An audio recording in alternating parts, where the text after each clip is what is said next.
Have you ever wondered if the ancient traditions of monastic life have any relevance in the bustling, tech-driven world of today? Imagine a time when the spiritual heartbeat of Europe lay in the cloistered corridors of monasteries, places that not only promised a connection to the divine but also became centers of learning, culture, and significant reform.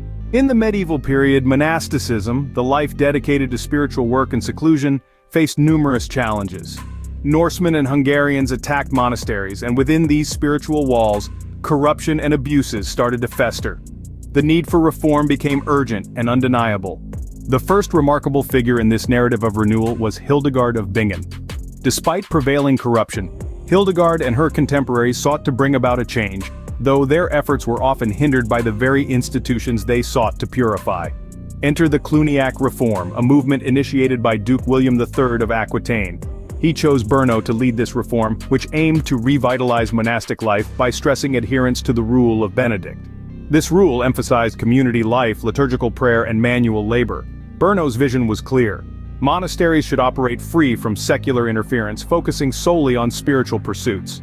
The Abbey of Cluny, under Brno's leadership, became a beacon of this reformative spirit, inspiring the establishment of numerous affiliated monasteries known as Second Clunies.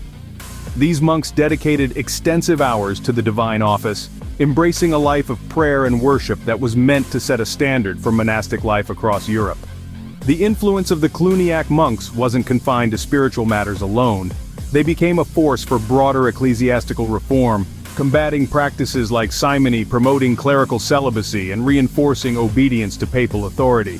However, as is often the case with institutions of great power and influence, the Cluniac movement soon found itself entangled in wealth and politics, which diluted its initial spiritual fervor. This opulence and the deviation from their foundational ideals led to dissatisfaction and set the stage for another wave of reform. This dissatisfaction paved the way for the Cistercian reform, initiated by Robert of Moulomé.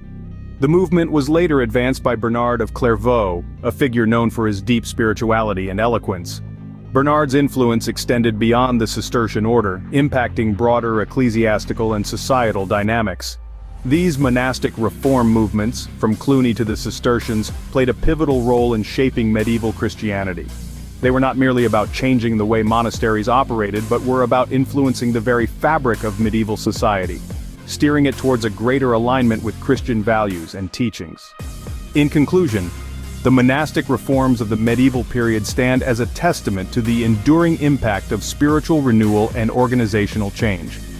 These movements remind us that even in the most traditional settings, reform is possible and often necessary to return to foundational principles.